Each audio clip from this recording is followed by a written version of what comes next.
Thank you, Julianne, for explaining what we're all about. Now, to introduce our guest tonight, Senator Fiona Nash, I'd call on Bill Bott, well known here, councillor, former mayor. He's known Fiona through politics and through local government, through whatever means you like. Thank you, Robert. Julianne, distinguished guests, Mayor Longmire and Senator Nash, ladies and gentlemen. The formal CV for Fiona says that she's a senator, obviously, for New South Wales, that she was elected in 2004 and took up a seat on the 1st of July 2005, that she's currently the Deputy Leader of the Nationals in the Senate, and that she's the opposition parliamentary spokesman for rural education. But the story is certainly far greater than that. She's been a wonderful representative for rural New South Wales since the time in which she was elected. She's certainly no stranger to Cora. In fact, I think she was here probably about just on 12 months ago, a little bit even shorter than that. I know she's been to the Cora Melbourne Cup race meeting. She didn't bother going to Albury. She came down to Cora, but she has been a stalwart. She's been somebody who's actually understood, because her husband David and herself, together with their two sons, farm at Crowther near Yass. She understands rural issues, and she has been a very, very strong advocate for rural issues and for indeed for women's issues in the federal parliament. Ladies and gentlemen, it's my pleasure to introduce Senator Fiona Nash.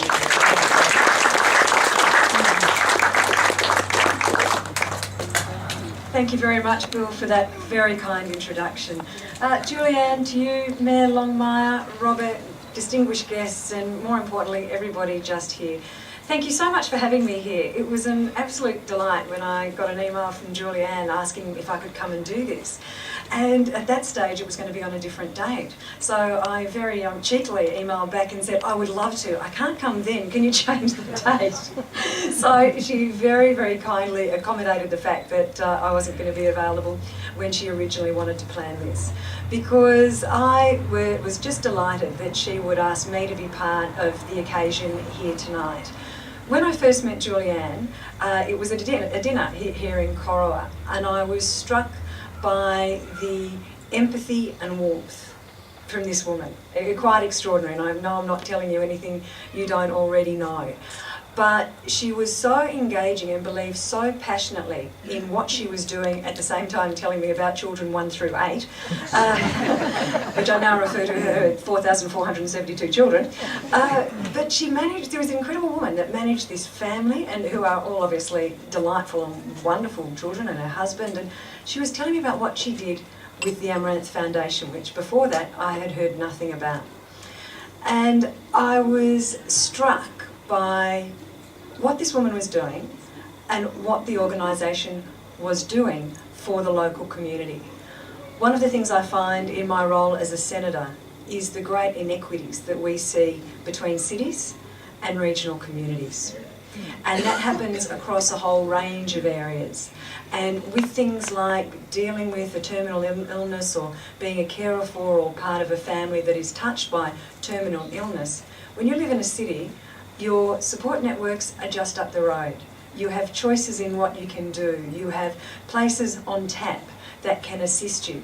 When you go to a regional area, it is so much more difficult to be able to access those type of support networks.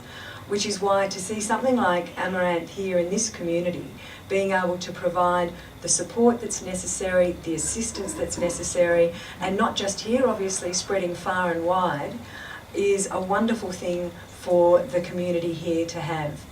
And it doesn't exist without the work of people who are prepared to lead and to drive an idea. And when you see something like this developed from just an idea, because of the strength of purpose of the people and the original founder of the whole idea, it is really quite extraordinary and really represents, I think, all the good that we see in regional communities and those people in regional communities.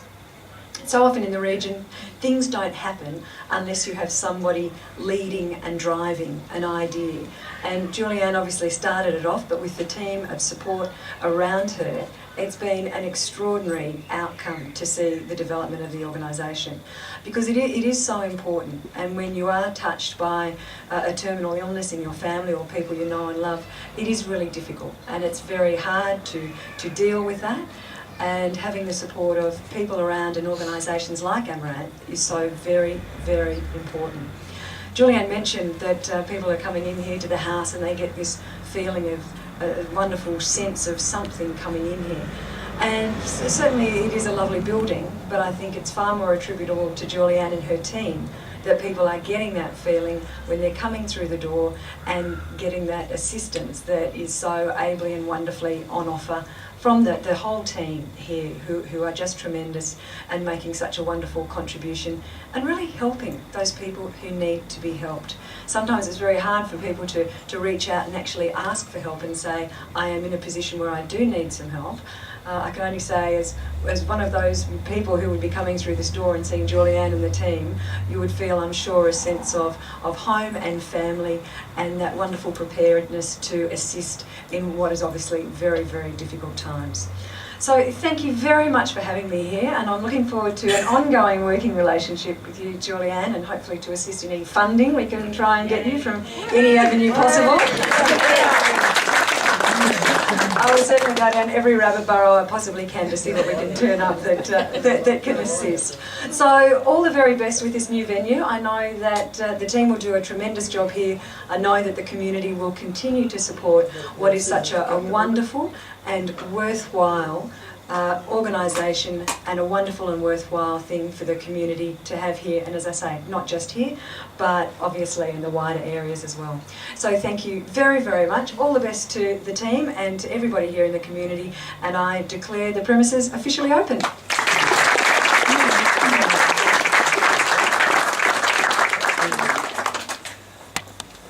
Julianne would like Fiona to cut the ribbon out the front. I'm sorry that we overlooked the fact that there's no light out there, but she'd like some photographs too, by the way. So Greg, Fred, Longmire, wherever you are, come round and be part of the group.